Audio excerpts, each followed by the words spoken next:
From sex and drugs to empowerment and yoga? What? Welcome to the Joyous Expansion Podcast. I'm your host, Brett Dupree, scouring the globe to bring you stories of courage, passion, and resilience. If I could sum up this podcast into one word, I would use empathy. Now let's get inspired. Welcome to the Joyous Expansion Podcast. I am your host, Brett Dupree, here once again to drop the spiritual knowledge on you. This week I have an interview with Debbie Dixon, which is pretty cool. It's somebody who I've known of for years, but never only actually met once. It's kind of sad that I haven't been to any of her things because it's readily available. I always see her posters, like when I go to Yoga Smith for my cacao ceremonies, I always see a picture of her and one of her yoga things that she does, and I've seen her workshops, but just the timing wasn't right, and I just never gone. But she is big in this Seattle community, and I was really happy to get her on my podcast. So I'm excited for you to listen to the interview when it happens. But first, of course, is the part where Brett Dupree, your Joyous Expansion life coach and host of the Joyous Expansion podcast, talks about his life. Because if I can't be vulnerable, then how can I expect my interviewees to be vulnerable? Or guests. I don't know why I don't say guests instead of interviewees. The last week and a half has been interesting. As if you are someone who follows my podcast, you notice that I am late. This is a Sunday, which I'm generally editing the next week's podcast. And right now I'm working on this week's podcast or last week's podcast, depending on how you believe weeks work, if weeks end on Sunday or start on Sunday. I always view ending on Sunday, but because you start work on Monday, but I can see how Sunday could be a start. It's arbitrary. You can pick Wednesday to be a start, really, if you really want to. I mean, it's just a day. It's just the way the mind works, my friend. It's just the way the mind works. So the last week and a half or 2 weeks have kind of been dominated with me taking a test that I took on Saturday. My foundations in ISTQB testing, which has been interesting to me. Part of me has been apprehensive about taking the test. When I come home and decide to study, I would generally procrastinate for 3 hours and then start studying from like 9 to 10 or so, 8 to 10, instead of getting home and studying like I planned. When I get to work, a lot of times because I'm allowed to study during work as that's part of my training, I would procrastinate on doing that and doing anything but listening to this video that I recorded. I bought a Udemy course and I would listen to this guy's videos, and it was very helpful. There's only a couple questions when I actually took the test that I know he did not talk about. I probably got those wrong as I was guessing, but it was 40 questions and you needed 65%, which is 24. And I got 33 of them right, which is 82.5%, which is fine.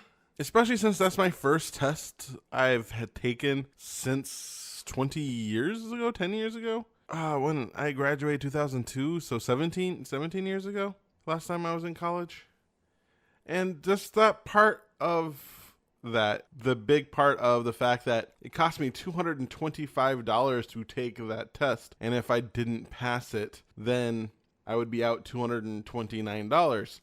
It's $29, not $25. And just the thought of not getting that money, because I'm reimbursed if I passed, I'm not reimbursed if I failed. And I felt the pressure, plus all the testers need to be ITCQB foundational certified at my job, and I just kept on pushing it back, even though I've been a full-time employee for 8 months now. And before that, I was a contractor for 6 months. So all that time, I couldn't have got that foundation course, but let finances get in my way and procrastination of not wanting to take it. But the funny part is, I've done this job for 15 years. So the studying a lot of it was learning the names of the official names of the things that I did, because I always did something like equivalence partitioning or boundary value, but I never called them boundary value casing or equivalence partitioning. So learning exactly that. Some questions were based off reviews, and I've never actually been through a formal review in my 16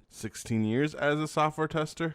So learning that terminology and the fact, but the interesting part for me is the fact that I was procrastinating. There's still a part of me that doesn't handle stress well, that doesn't handle anxiety well. And one of my goals in life was that nothing on the outside can affect the inside. When you have no enemies on the inside, no enemies on the outside can do no harm. And so thinking about that aspect of my life, how in the last couple months, something as simple as taking this test, because how you do anything is how you do everything. It's just a way to look at it. But at the same time, awareness is always the first step towards change. And even if you look at that, I look at my Church of Awesome, that I haven't done as much as I planned on doing. I'm still procrastinating that.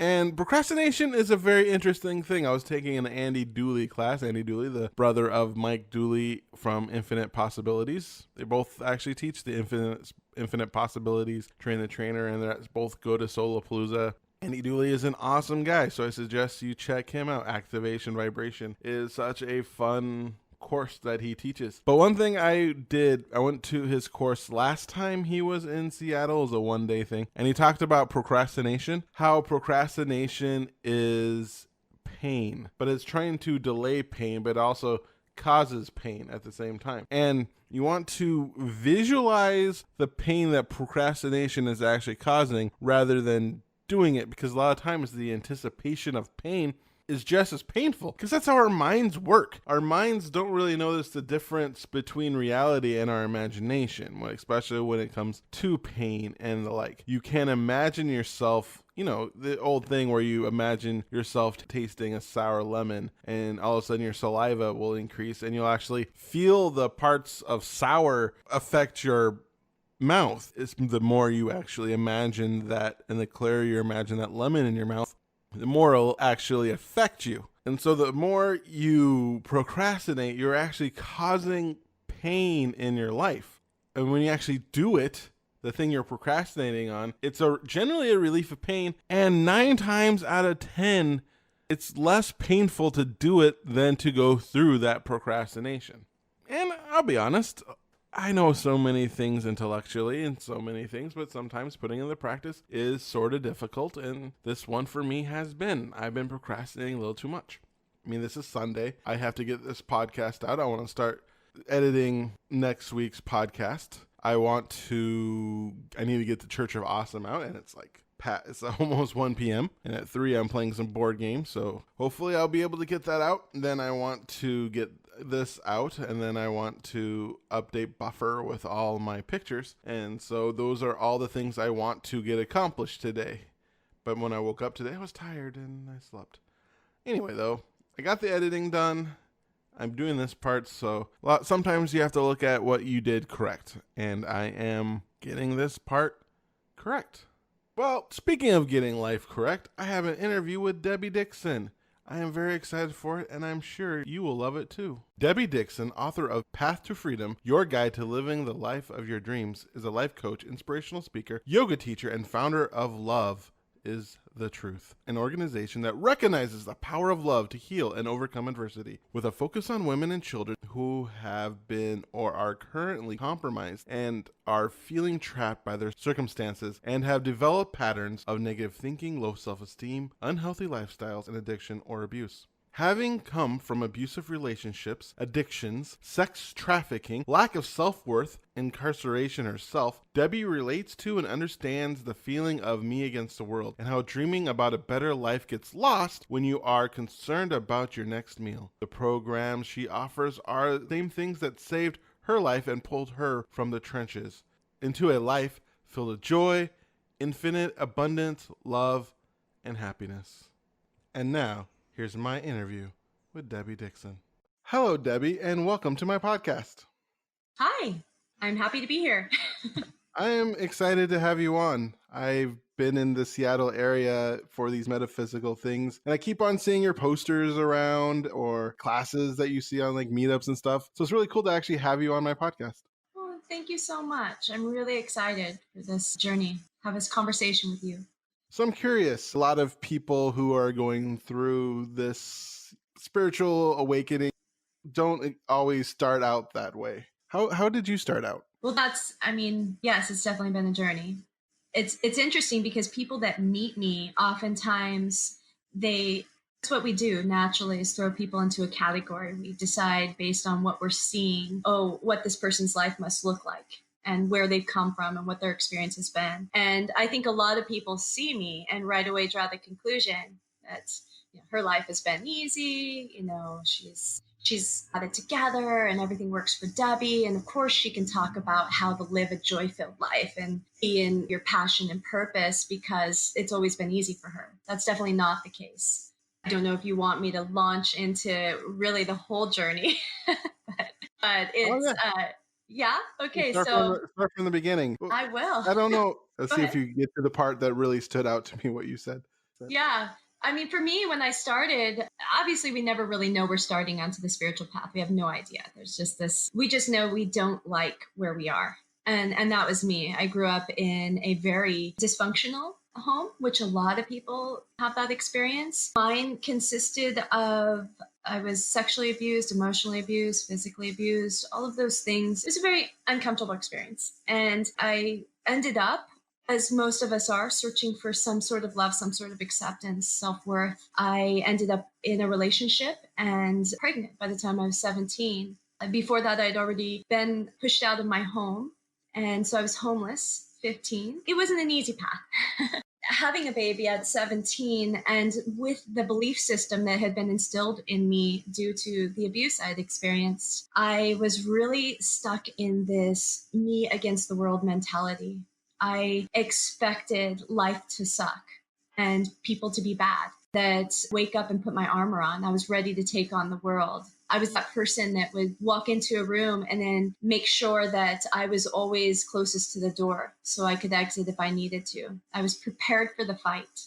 Luckily, and you never know why this happens or how this happens. I feel that the first sort of awakening moment was giving birth to my son at 17, because that was my first experience with love.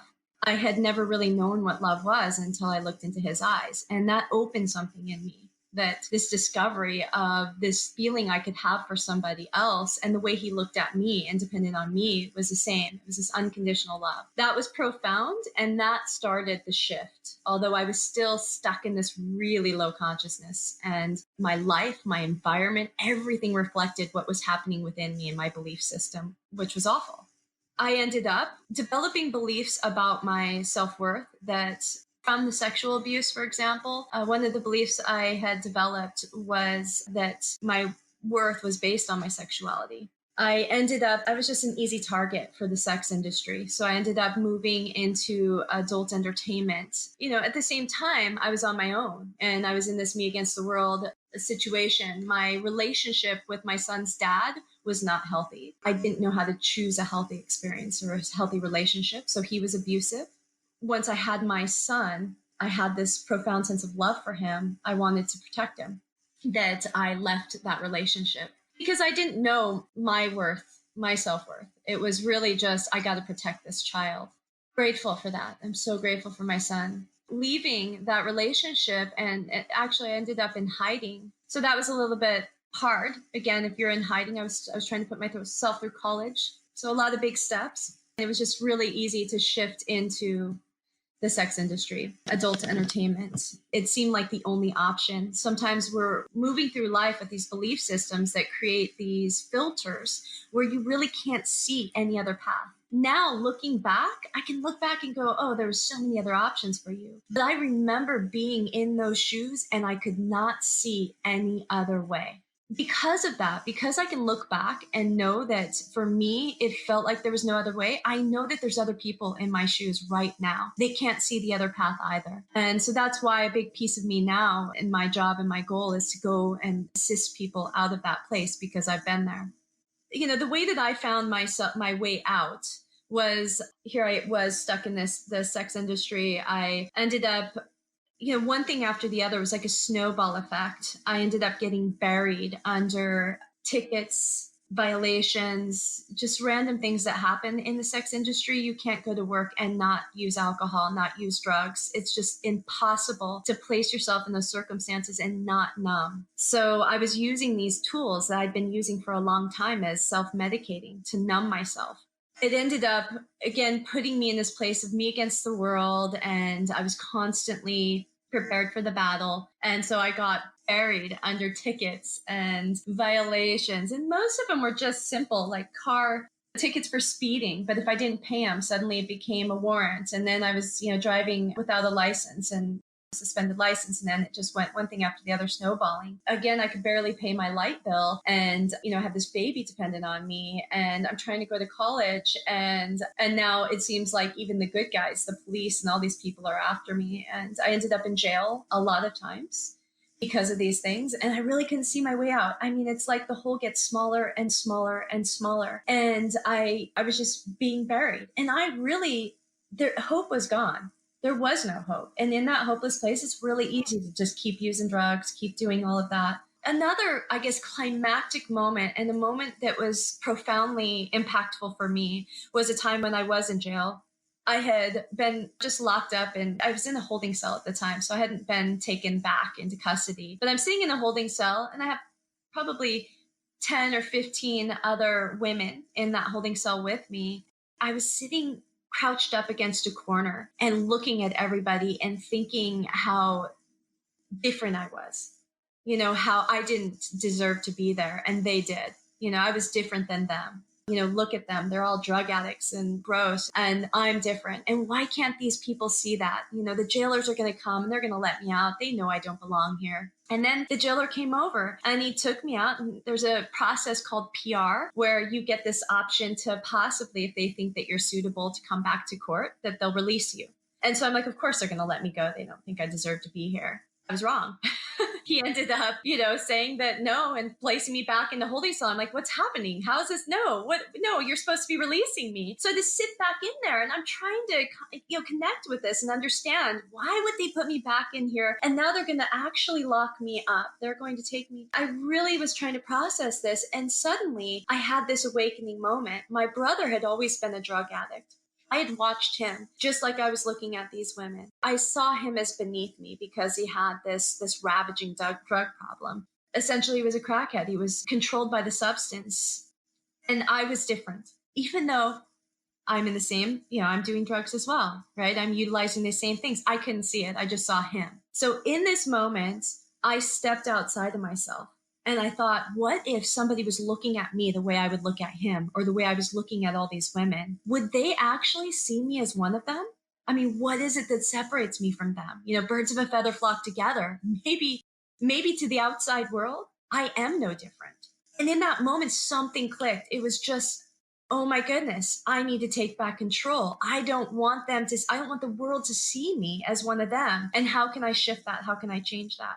I decided from that moment on, I was never going to let them take my power again. No matter what it took, I was not going to. So I made this conscious decision that I was going to decide how much I owed the courts and I was going to pay it back. Again, I'm a single mom. In Seattle, there was a lot of stuff happening at the time. Clubs were being busted. Things were going down. It was really difficult to make money. So I decided to pack up my bag and I went to California. I stayed with a friend. I found a club and became determined. I knew that I needed to make a minimum of $10,000 before I could return and even get above water, kind of above water. So I went to California and worked. I worked for 30 days straight to the point where my toes were bleeding. I had ripped off toenails. I had bandages around my feet. It was crazy, and ended up making actually $13,000. And at that point, I decided to come back. I packed up and came back to Seattle, called up every courthouse, and did what most people wouldn't do. This was, again, another pivotal place because the consciousness I was in was fear-based, me against the world. So now I have $13,000. I'm a single mom, and at that point, I was living in a hotel. So most people would say, hey, I could take this $13,000. I could buy a new TV. I could get a new outfit. I could do something with this. It was really hard to release that comfort of having that money. But for me, I had made the decision that I was going to buy my freedom. And I took that $13,000. I called up every courthouse. I said, how much do I owe you? I drove to the courthouse and paid them. And it ended up costing a little bit more than $13,000, and I was free. And from that moment on, I just feel like it was almost as if the universe had placed in front of me this, okay, what do you want? I'm going to give you the opportunity to do it. You're going to have to work really hard. If you do it and then you follow through with that promise, if I provide you with that money that you're asking for and then you follow through, I'm going to give you a glimpse of freedom. And that's exactly what happened.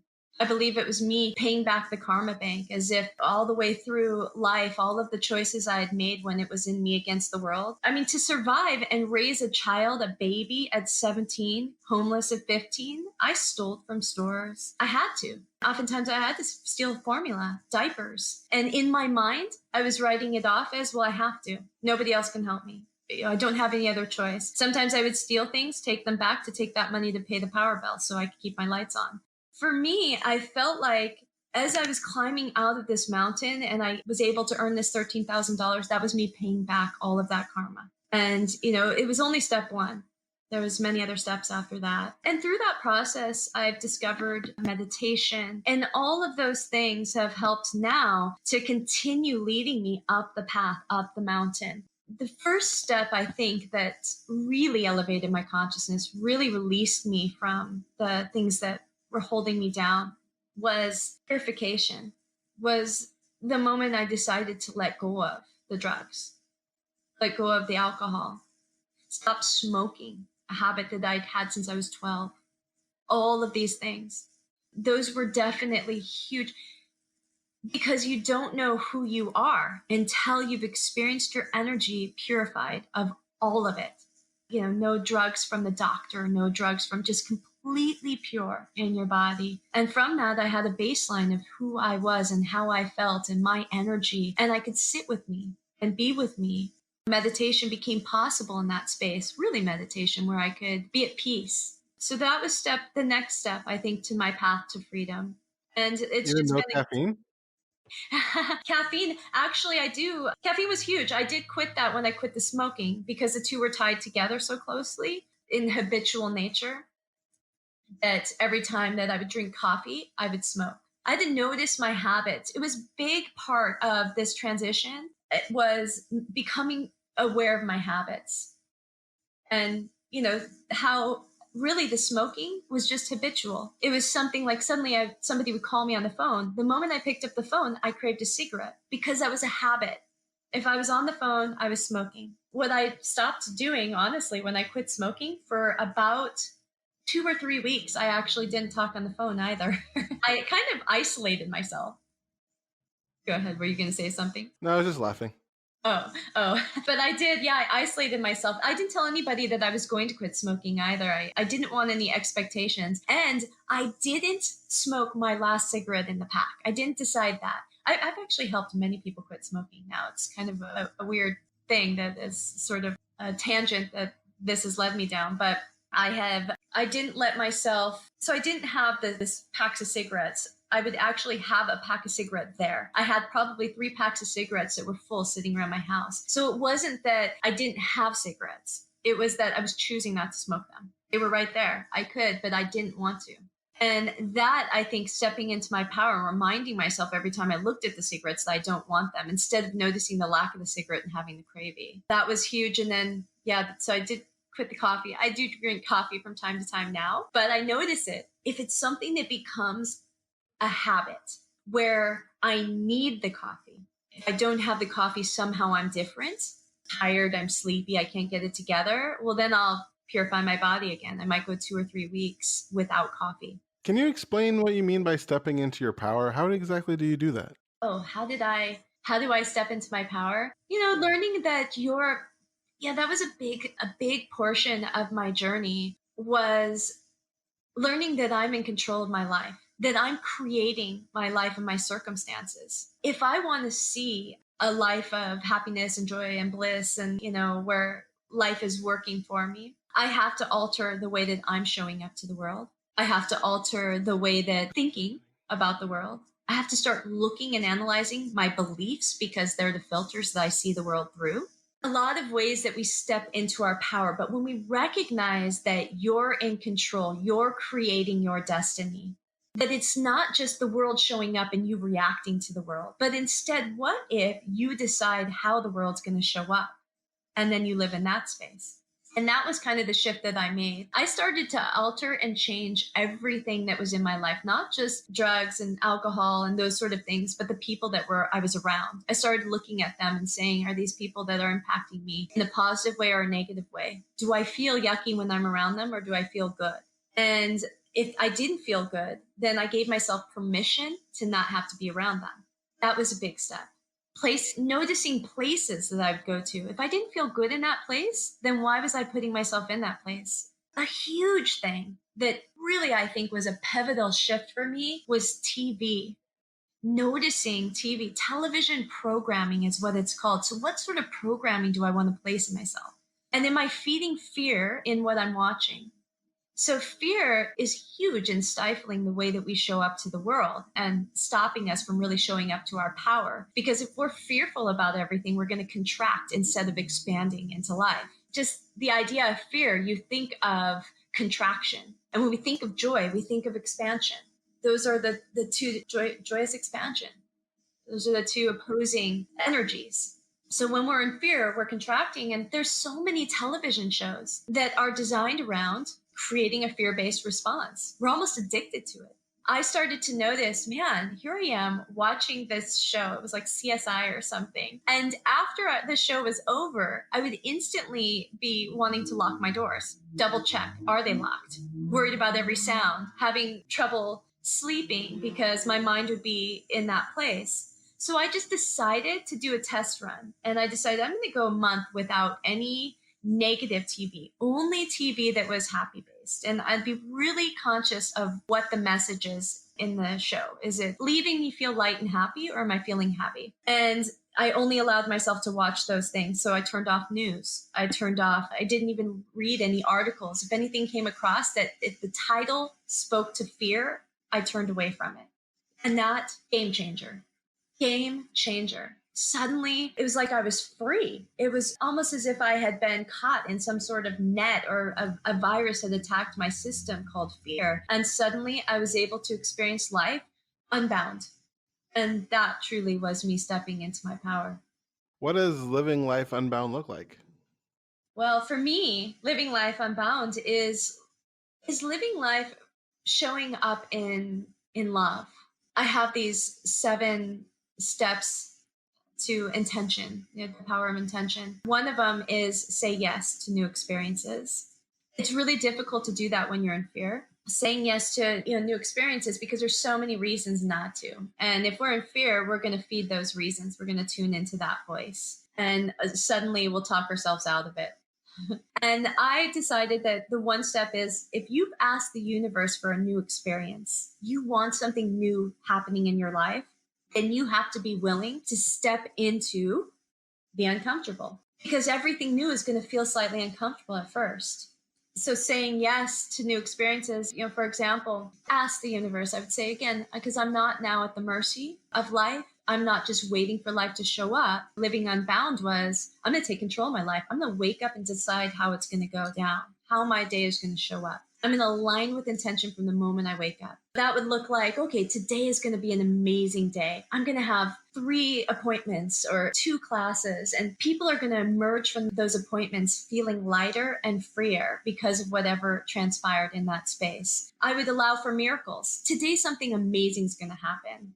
It's going to work out better than I'm even capable of coming up with or imagining. I would kind of always allow for the miracle. I'd set myself up in the morning for this intention of how my day is going to unfold. And then throughout the day, piece by piece, I would kind of set out these intentions. Hey, today I intend to meet somebody who's going to change the direction of my path. They're going to empower me somehow. And then I would just wait for it. So the problem is that you have to, if you're going to live that way, you have to be willing to step onto that path when it shows up. If I decided I'm going to meet somebody who's going to powerfully impact me, but say that I'm driving to work and now there's a detour in the street. And again, I'm going on the same path that I drive every single day. And now there's a detour. And if I get frustrated and mad that I can't go on my same path, instead of being willing to go on the detour and just flowing with and knowing that that is perfect. And that's the way that viewing the world in the say yes mentality is. You have to be willing to flow with that detour and know that it's leading you towards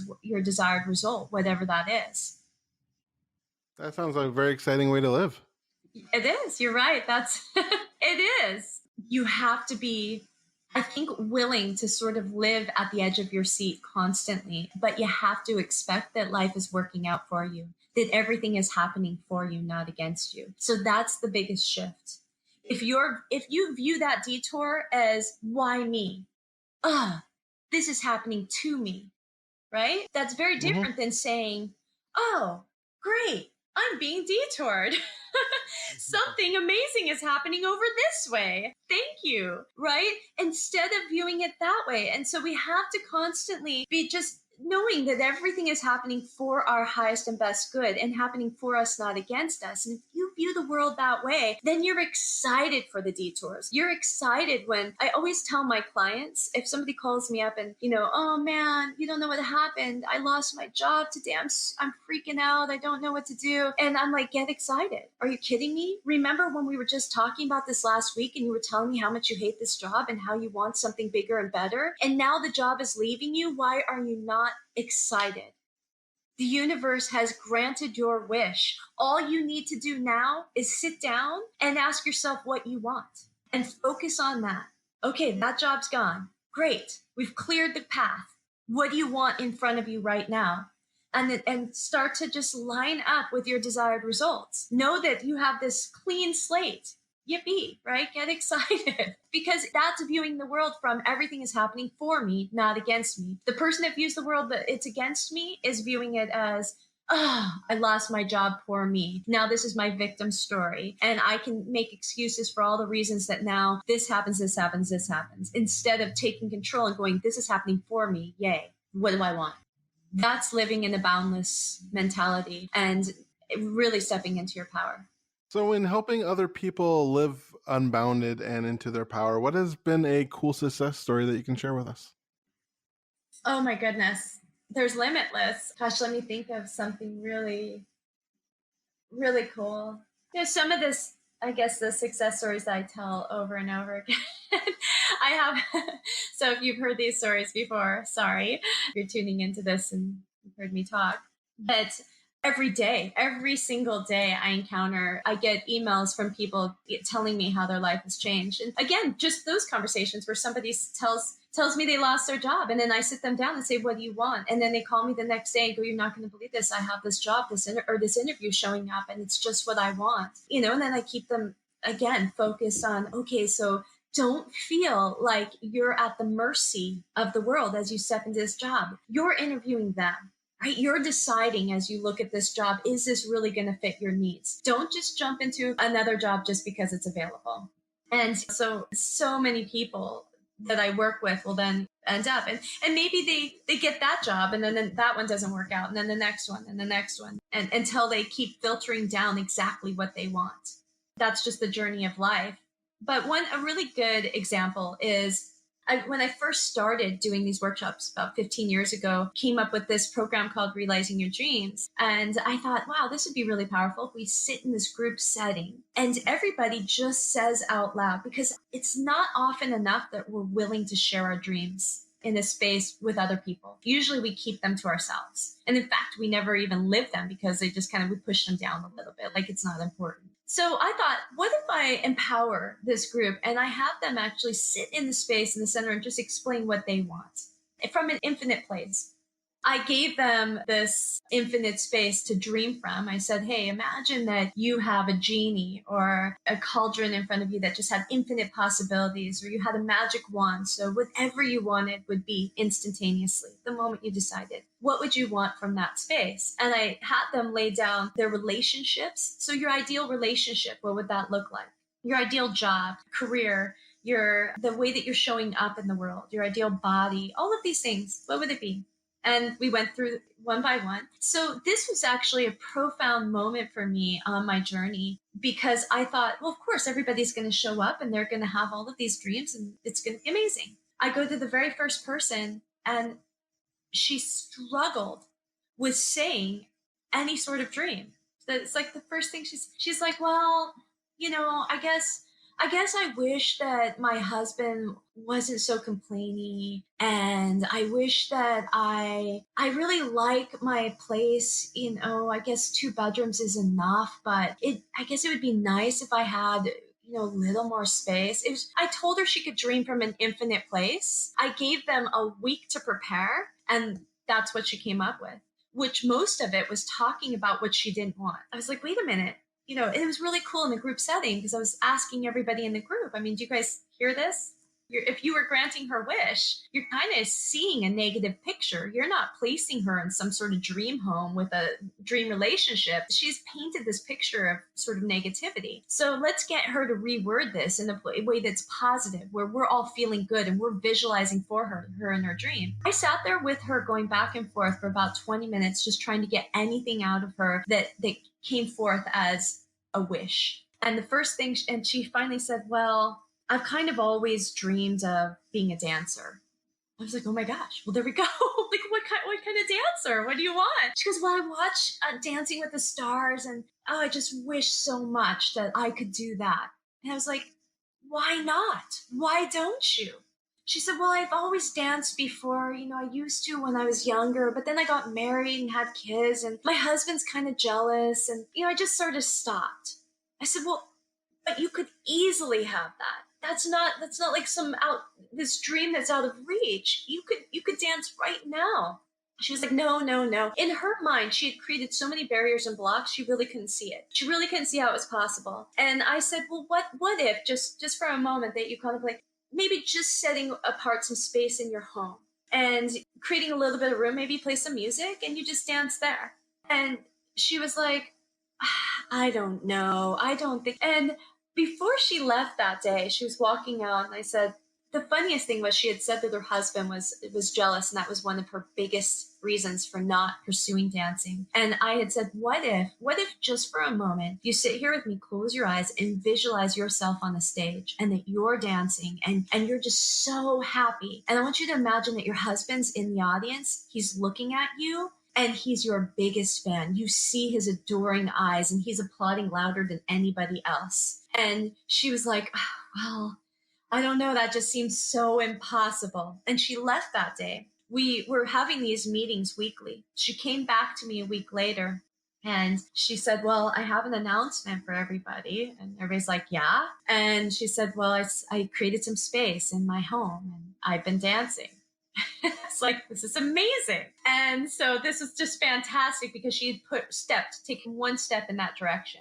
It's very small, but it was a step. Then she comes back to us the next week and she goes, I actually cleared out the entire room and made a dance studio. I put up mirrors. I did all of this stuff, and I'm really enjoying it.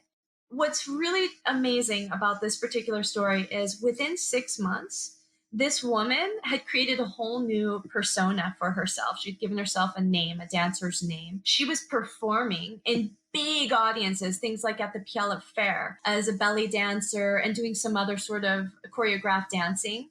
This was within 6 months. Within probably a year or two, I still followed her and we were still in connection. I saw a post that was on some sort of social media outlet where she had posted a picture of herself in her dance garb, and she had wrote at the bottom, I'm so happy to say that my husband is my biggest fan. Wow, that's a big turnaround.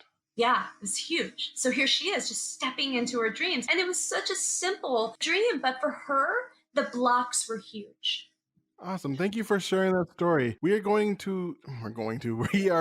to the end of the podcast. And one thing I like to ask my podcast interviewees is for 1 minute of motivation. You can think of this as if you are a time traveler traveling back to your 8-year-old self, but you only have 1 minute to convey everything that 8-year-old needs to know. Or you can think of it as condensing all your life purpose down to a minute. Ooh, so you want me to just run for a minute talking about something inspiring? Yes. Okay. Exactly that. All right. Oh man. Let's see. If I could go back and tell myself, I would tell myself to dream big. Decide right now that you are capable of literally anything. limitless. You're only limited by the beliefs that you have, and dream from that limitless space. Decide that you can have anything and be willing to step into it when it shows up. Just be willing to soar and know that you are worthy, that you deserve. Have limitless faith in these dreams coming true, and don't watch negative TV. Don't do drugs. Stay pure. For the biggest piece for me is to not only be willing to love others, but love yourself. Really love yourself. All of those things that you deem imperfections, those are all things that are just needing more and more love. Nice, thank you. I have really enjoyed our time together, listening to your story, how you've hit a rock bottom, and gaining the awareness that you want to make a change. Is the first step to any change, is awareness. But not only gaining that awareness, making the decision to change your life by purifying yourself in such an amazing way. In fact, kind of creating like life experiments. What if I do this for 30 minutes? What if I do this for 30 days? I can see how that could help other people listening to your story and take their lives to a whole new level. So thank you so much for everything you do for this planet. And also thank you so much for being on my podcast. Oh, thank you so much for having me. I really enjoyed it as well. Awesome. May your day be special. Thanks. Have a great day as well. And there you have it, folks. That is my interview with Debbie Dixon. Wow, what a story. I remember when I first got her bio and I saw sex trafficking on there. I would have never guessed. There is something to what she said about making a picture about somebody based off what they look. And when they look like Debbie, who honestly, she's a very attractive woman.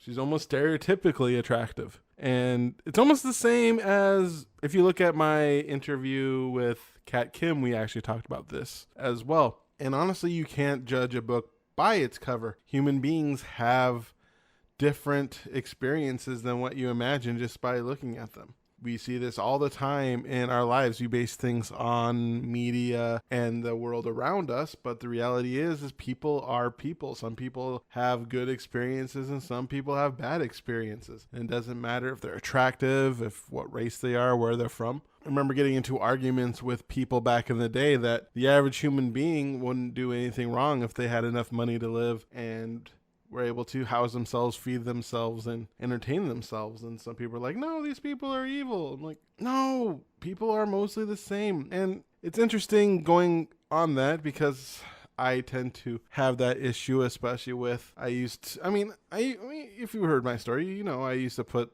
attractive women on pedestals and stuff like that. And talking to so many attractive women on my podcast and listening to their struggles and how many of them go to drugs. And you wouldn't think that off the top of your head. If you think drug addict and you look at a picture of Debbie Dixon, would that be the first face that pops into your head? And that's one of the problems with our society as a whole on how we judge people based off how they look rather than based off the contents of their character. And then learning about the contents of their character is the important part.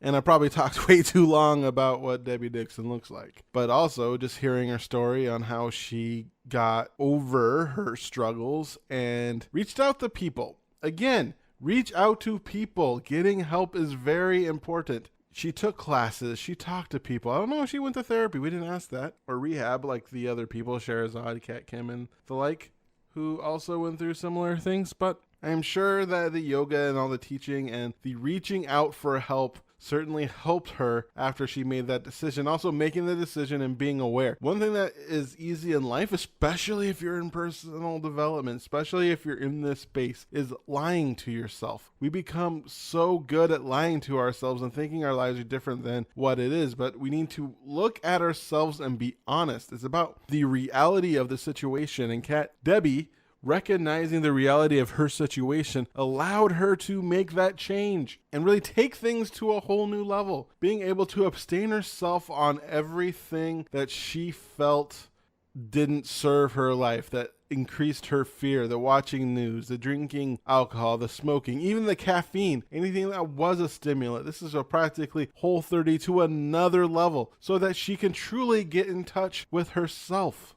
I mean, imagine just taking 30 days and just being 100% clean, only using the internet if you need to, don't watching TV, read, eating food that just serves you, no sugar, no processed food, just food that you cook yourself, no coffee, no any of that stuff, just for 30 days, living that way and just noticing how you are in your body. Not to make this something you do for the rest of your life. That's one mistake people make with the Whole 30. The point of the Whole 30, if you look that up, isn't to do that for the rest of your life. It's to eliminate everything and then slowly put things back in so you notice what feels good and what doesn't. And when you allow yourself to cleanse in that kind of way, you notice what feels good and what doesn't. I mean, I've done this a couple times. It hasn't stuck because I'm a sugar addict. But at the same time, every time I done that, I notice things like how much I enjoy fresh salt that I add to my food rather than sodium in prepackaged food. Both of them feel different to my body. Eating one of those prepackaged frozen dinners, that salt doesn't taste as good to me. I used to think I didn't like salt. It wasn't until I cleansed myself with a Whole 30 diet and had nothing but, non-processed food that I started craving salt and wanting salt and noticing the difference of putting like a Himalayan sea salt or Celtic sea salt, some sort of nice, pure salt on my food made me feel better than any processed food. I was able to notice that difference. I'm just using that as my example. But Debbie is a special person. She has a website. She took her first yoga class in 1997, and the spark was almost instantaneous, having studied and taught yogic philosophy for many years before being formally introduced to asana, taking her studies to have given her the opportunity to experience with her own mind, body, and spirit the miracles that this practice is capable of creating in one life. 10 years ago, she taught her first yoga class, and shortly after she opened the 7 Hot Yoga Studio community she owns and have run for over 4 years. Through her workshops, retreats, and seminars, she gives people the tools to change their thinking, shifting their consciousness, and heal their lives. Her ultimate goal is to ignite spiritual health in others. So she has created a guide out of the mundane cycle of waking up, working, going to bed, and into a passionate, driven, purpose-filled life where wishes are granted instantly, prayers are answered, and love, light, peace, and happiness exist in every breath. She provides an easy-to-use instruction manual for creating a life where you are no longer an observer of the life of your dreams, but a participant. So if you're ready to be a participant in your life, check out her website at www.loveisthetruth.org to see how you too can become part of her love tribe. Every week, she offers Soulful Sunday talks at Lifetime Fitness in Bellevue. She offers one-on-one coaching, and this year is offering transformational retreats to Egypt, Peru, and Costa Rica. Thank you for listening to this episode of my podcast. I truly appreciate you. If you like it, please like and subscribe, leave a review, give some stars. However you are listening to this, if you want to email me for whatever reason, if you like this episode, or if you're like, man, you can do better if you do this, you can email me at BRE2TsDUPR2Es@joyousexpansion.com. You can also check out more about me at www.joyousexpansion.com. There, I have a free ebook about breaking through the prisons of fear. You can also listen to me on 7 Stone Radio at the Church of Awesome podcast to hear me talk about how to live an amazing, joyful life. And you can also find me on Instagram at Joyous Expansion, Twitter at Joyous Expansion, and at Facebook at Increase Your Joy. So once again, I thank you for listening to my podcast. Once again, I'm Brett Dupree, your Joyous Expansion life coach, champion of authentic joy, catalyst of transformation for the Church of Awesome, wishing you once again to be love, to be joy, to be awesome. Now play that jingle. JoyousExpansion.com. JoyousExpansion.com. Come and say hello to Brett Dupree. He is an inspirational life coach, good for you and good for me. He turned my life from grey to blue, I'm sure he'll do the same for you. Get in touch and you'll see your life will change dramatically. JoyousExpansion.com. JoyousExpansion.com. Yeah.